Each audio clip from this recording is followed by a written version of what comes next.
All right, guys, so today I'm going to read Chapter 7 of I Survived the Joplin Tornado 2011. But before I do, I'm going to review what we read in Chapter 6. So in Chapter 6, we learned just how dangerous EF5 tornadoes can be. We learned that Dr. Gage's friend Jimmy has 30 stitches in his leg because he got too close to an EF5 tornado.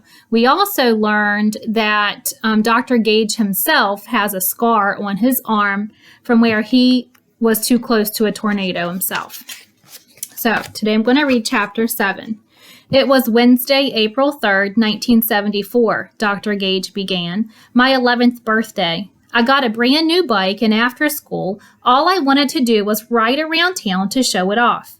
Dr. Gage grew up in a small Alabama town called Jasper with his parents and two little sisters.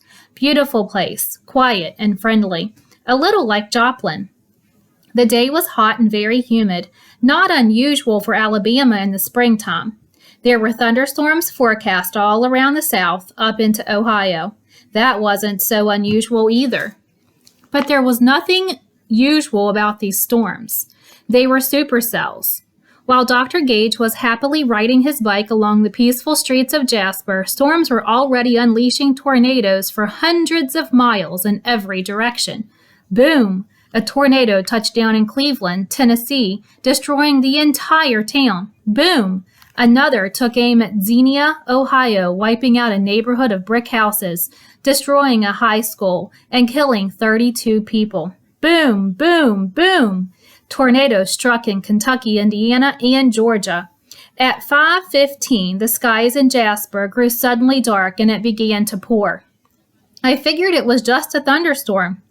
I was more worried about my bike getting rusty than anything else. The town had no tornado siren, so Dr. Gage had no way of knowing that a massive rain-wrapped tornado was heading right for him.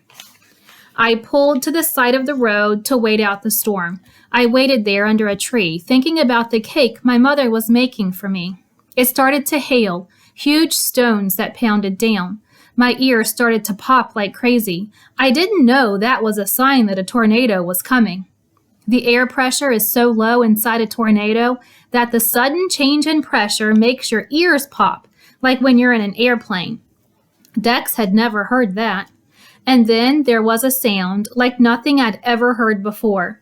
Most people say that a tornado sounds like a speeding freight train, but every tornado sounds different. This one was roaring and hissing like some kind of snake. Stuff started flying through the air, leaves, branches, and roof shingles. That's when I realized what was happening. "What did you do?" Dex asked. There was a ditch right at the side of the road. I dove in and wedged myself under the root of a huge tree, held on for dear life. I got pummeled pretty badly. A tractor came flying out of the sky and crashed down about 10 feet from me. The tree I had been standing under was ripped out of the ground. My arm got sliced by a huge hunk of steel pipe that hit me at 150 miles per hour. Dex shuddered. "But I was incredibly lucky," Dr. Gage said. "I made it, and so did my parents and my sisters. They rode out the storm in our basement. The house was pretty much destroyed, but we felt blessed. 23 people in our town were killed, including 2 of my friends." It turned out that the EF3 tornado that hit Jasper was part of what would become known as the super outbreak of 1974. Over 24 hours, 148 tornadoes touched down in 13 states. By the time the skies had cleared, more than 330 people were dead. You'd think that after that, I'd stay as far away from tornadoes as I could, but I decided to learn everything about them. I became obsessed. The more we know about tornadoes, the better we will be able to predict when and where they'll hit. You know, last month, there was another super outbreak of tornadoes all across the South. That's where Jimmy and Sarah got caught. It was as bad as the one in 1974. We lost 321 people. So we haven't made much progress, Dex. We need a much better early warning system so that people aren't caught by surprise. Something in Dr. Gage's voice, a steely edge, reminded Dex of Jeremy, how he sounded when he talked about his missions. They were alike, Dex realized. Both were trying to make the world safer. Both were risking their lives.